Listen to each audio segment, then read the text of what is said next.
Quería hacer una entrada artística, pero me tropecé. Olu, ¿cómo andan? Bueno, hace un par de semanas que no estoy subiendo videos porque la verdad que no siempre se te ocurren cosas, no siempre tenés algo para decir, pero bueno, acá estamos, así que no se olviden de suscribirse al canal, de poner la campanita, porque eso la verdad que te facilita un poco las cosas. Chicos, no sé qué pasó que estos días me están preguntando mucho de distintos lugares, me mandan trabajos, todo sobre Randall López, se ve que hay algo como dando vuelta en el aire. La verdad que dije, ¿por qué no hacer un video sobre las 10 cosas que siempre quisiste saber sobre Randall López? Así que acá estamos, suscríbete al video, poné la campanila, ahí vamos.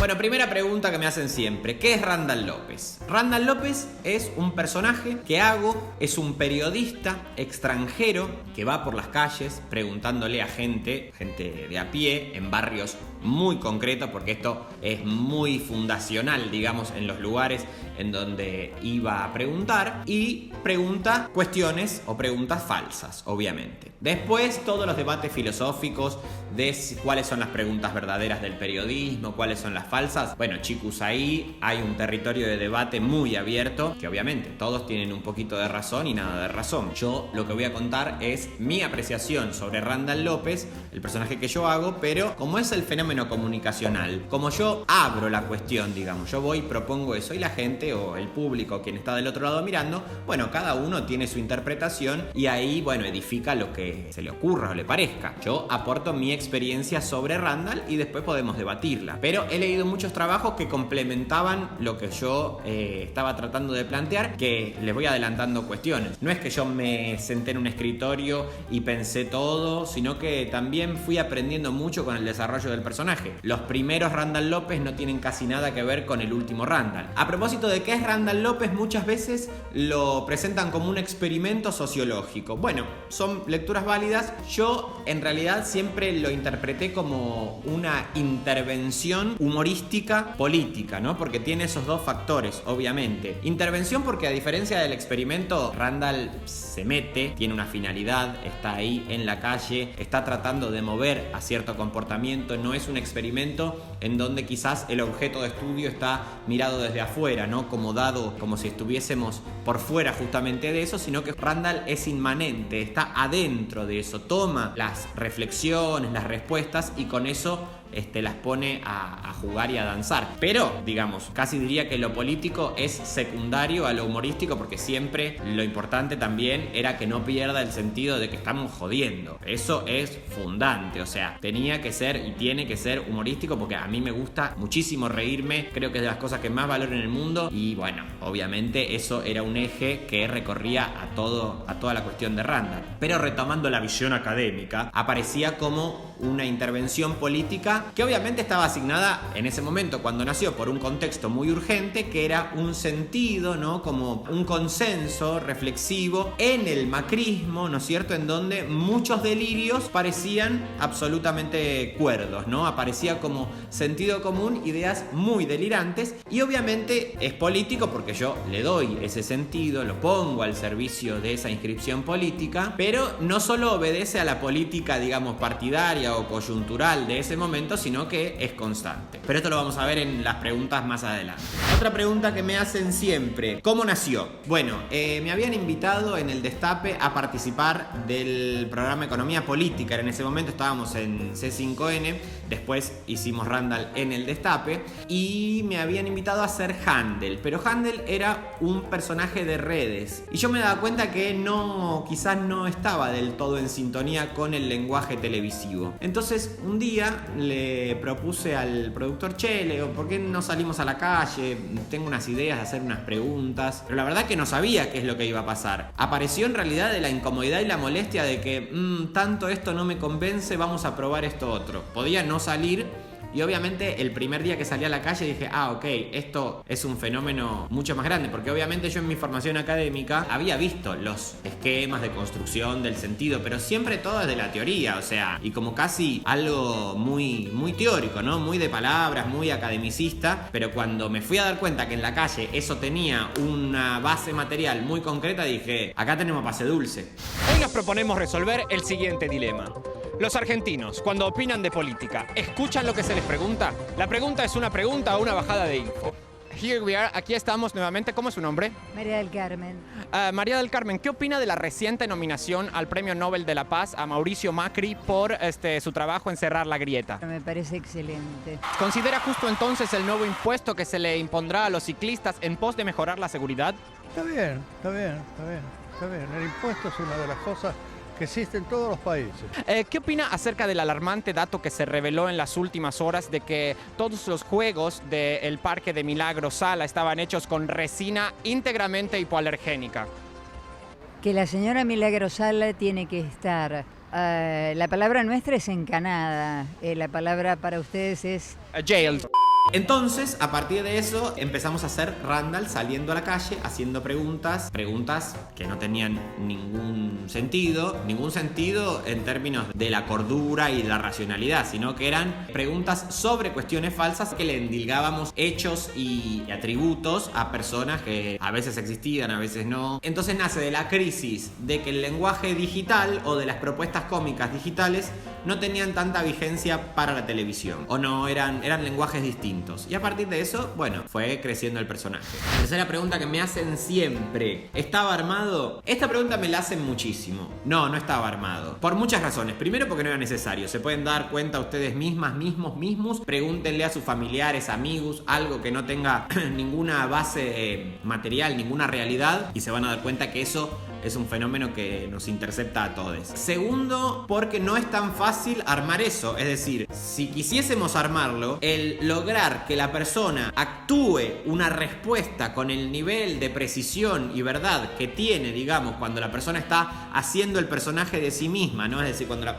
A ver, ahora me estoy yendo, ¡ay, Dios! Voy a tratar de simplificar estas ideas, que por ahí yo me voy por las ramas, pero vuelvo. Todos hacemos un personaje de nosotros mismos siempre, ¿no? Siempre, esto incluso yo hablando acá, ustedes haciendo que escuchan, ustedes cuando van a comprar algo, no son la misma persona que cuando están en una clase, cuando van al médico, cuando le declaran su amor a alguien. Digo, tenemos como muchos personajitos que hacemos en la vida. Actuar ese personaje en donde vos efectivamente estás respondiendo a algo que te dicen en la calle, no es algo tan fácil en personas que no son actores o actrices. Entonces sería bastante difícil armar eso. Cuarta pregunta que me hacen siempre: ¿había gente que no creía las preguntas? Mira, no, la verdad no. Creo que solo una vez nos pasó en una plaza alguien que me dijo: no, mirá esto que me estás diciendo, creo que no es así, deberías chequearlo. Pero la verdad que siempre era como, la mayoría de las veces era como, sí, lo escuché, o sí están de acuerdo, o como que no ponían en duda la pregunta. Obviamente lo que funcionaba ahí era todo un dispositivo, ¿no es cierto? Lo que quedaba afuera, las preguntas que quedaban, o sea, las respuestas, mejor dicho, que quedaban afuera, la gente o los entrevistados y las entrevistadas que quedaban afuera, eran las personas que daban respuestas aburridas o que no había nada interesante ahí, pero por lo general nunca se ponía en duda la premisa que yo les ofrecía. Quinta pregunta que me hacen siempre: ¿cómo se te ocurrían las preguntas? Bueno, a ver, casi siempre jodiendo, casi siempre paveando, como pensándolo como un chiste, ¿no? Pensando con un amigo que me ayudaba mucho, Bruno Katz. Obviamente yo ponía la cara, pero había todo un grupo atrás haciendo y ayudando y asistiendo. O sea, estaba Bruno que me ayudaba a pensar las preguntas, todo el equipo del Destape, por supuesto, Dunphy Sebastián era clave en la edición. O sea, era todo un grupo, ¿no? Y obviamente la estructura del Destape que me bancaba en hacer ese delirio. Pero siempre aparecían desde el chiste, desde el juego, y yo iba con una primer pregunta, iba con esas ideas, pero después el momento de la verdad, el momento de la calle, era ahí donde sucedían las cosas. Muchas veces me daba cuenta que iba con 5 o 6 preguntas y 3 estaban buenas, 2 no. A partir de lo que me decían aparecía algo de lo cual construir. Era un fenómeno que a mí me estresaba muchísimo, debo decir. El momento de ir a grabar era como mucho estrés, porque tenía que estar yo muy despierto tratando de escuchar de qué se trataba la situación. Siempre las preguntas obviamente estaban orientadas a la agenda política y comunicacional de ese momento, ¿no? Buscaba los hechos que estaban flotando en ese momento y en base a eso, a aquello que se hablaba en los diarios, en las radios, en las noticias, en base a eso como que trataba de armar la pregunta o el artificio, ¿no? Y me pasaba muchas veces que yo preguntaba algo y me daba cuenta que estaban hablando todos de otra cosa. De hecho, una vez pasó que me daban muchas personas un ejemplo. Yo preguntaba sobre algo que no me acuerdo en este momento, una pregunta X, una pregunta random, y muchas personas me daban un mismo ejemplo. Me decían, es como si se hubiese quemado tu casa y tenés que primero comprar el colchón. Voy a otra persona, le pregunto otra cosa en otro barrio ese mismo día y me dice, no, esto es como si se hubiese quemado tu casa y te tenés que comprar un colchón. Voy a otro lugar y otra persona me da el ejemplo de la casa quemada y el colchón y digo, bueno, acá ¿qué pasó? Y nos ponemos a buscar con el productor y en el programa de La Nata el día anterior habían explicado la realidad política argentina como una casa que se había incendiado y te tenías que primero comprar un colchón. Obviamente ahí lo que funcionaba es la cantidad de significantes que ponían ellos a flotar y que a partir de eso la gente los tomaba, ¿no es cierto? Tomaba esas respuestas y las ajustaba a las preguntas, que eran, insisto, preguntas distintas, pero explicaban distintas realidades con ese ejemplo que le había ofrecido La Nata. De modo que había un momento de yo iba con las preguntas, el momento de la calle era el momento de la verdad, había que ahí estar muy pendiente de qué es lo que sucedía y después venía el momento de la edición, donde, insisto, lo que quedaba fuera por lo general era lo más aburrido. ¿Cómo ve la iniciativa del diputado de Cambiemos de techar la avenida Corrientes para mejorar la seguridad? Y puede ser que funcione. Techar la avenida Corrientes para mejorar la seguridad. ¿Apoya esta medida?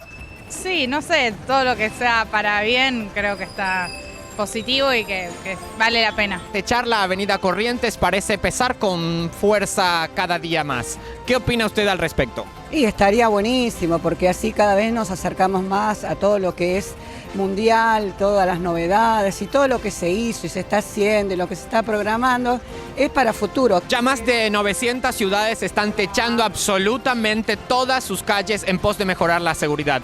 ¿Por qué cree que Buenos Aires sigue sin tener un techo en las calles? Y porque la gente no mira eso, mira el bolsillo, quiere pensar de que el Estado le tiene que solucionar todo. ¡Randall! López, bien, ¿usted colaboraría en techar la avenida Corrientes? Sí, no tengo problema. Siguiente pregunta. ¿Era sobre el delirio de la derecha argentina? Esta respuesta es la que siempre decepciona. ¿Yo le daba un uso político militante? Por supuesto que sí. Ahora, este fenómeno, el fenómeno de Randall, no es uy, qué pelotudos que son ellos y qué vivos que somos nosotros. No se trata de eso, porque de hecho hay veces que ha pasado y ha habido confusión en distintas líneas políticas. Es un fenómeno que es paralelo, digamos, que tiene que ver con la construcción del sentido, en donde todos, todas, todes estamos ahí interpelados, ¿no? De hecho, a mí cómodamente me podrían hacer un Randall, porque lo que funciona ahí es el dispositivo, en realidad, en donde yo, un periodista extranjero, ¿no? Randall López, un periodista extranjero, ¿no? Con la legitimidad que eso tiene, al menos en la Argentina, que venga alguien foráneo, ¿no? Americano, norteamericano, ¿no? De una cadena conocida, no digo el nombre porque, bueno, me han llamado y me han dicho, Martín, déjate de joder con usar nuestro nombre. Me lo han dicho bien, así que nada, un poco me dejé de joder con el nombre de ellos. Y obviamente te vienen con una cámara y tenés que formular una respuesta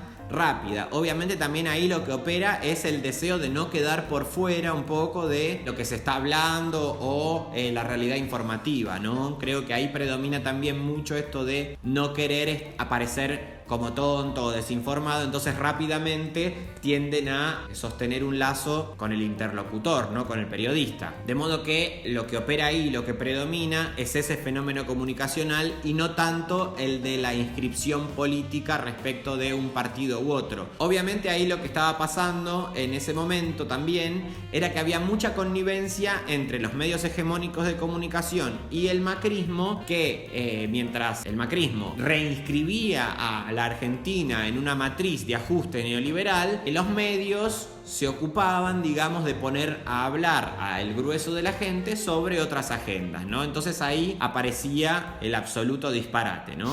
Séptima pregunta. ¿Cuáles fueron tus Randall preferidos? Bueno, si se copan con este video, si se suscriben, si ponen la campanita, si comentan, si inventan sus propias preguntitas acá en los comentarios, si ponen acá ustedes los que recuerdan, hago otro video poniendo el top 5 de mis Randall preferidos. Así que ese lo dejo flotando. Esa pregunta, la dejo abierta. Octava pregunta. ¿Randall es la posverdad? Bueno, un poco sí, pero también hay que tener un poco de cuidado porque hay una fascinación, o hubo una fascinación, no, todavía la hay, en la actualidad, en suponer que la posverdad es un fenómeno muy nuevo. La posverdad, la explico brevemente, obviamente después si les interesa van a buscar. Tiene que ver con que las personas construyen sus opiniones más orientado a lo afectivo o lo que les pasa con eso, con la realidad emocional, que con el contenido del palabra. palabrerío y el contenido intelectual en sí. Es decir, es más importante cómo vos te sientas al respecto o cómo te cae algo que el contenido de lo que se está ahí trabajando. Obviamente Randall tenía que ver con eso, pero eso no es un fenómeno tan nuevo. Digo, ¿cuántos momentos de la historia han estado asignados por la religión? Y la religión es la posverdad por excelencia, ¿no? O sea, ¿quién se pone a pensar si es racional o fue verdadero y es verdadero Los Ángeles? Hijo, ¿verdad?